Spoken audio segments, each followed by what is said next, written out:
देवराज्य सेव्यमान पावनाग्रिपङ्कजं व्यालयज्ञसूत्रमिन्दुशेखरं कृपाकरं नारदादियोगिवृन्दवन्दितं दिगम्बरं काशिकापुरादिनाथ कालभैरवं भजे।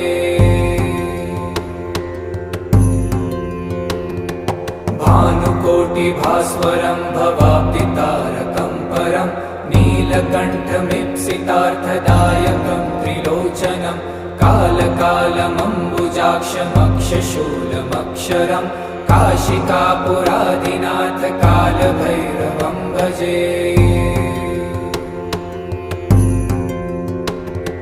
शूलटङ्कपाशदण्डपाणिमादिकारणं शामकायमादिदेवमक्षरं निरामयं भीमविक्रमं प्रभुं विचित्रताण्डवं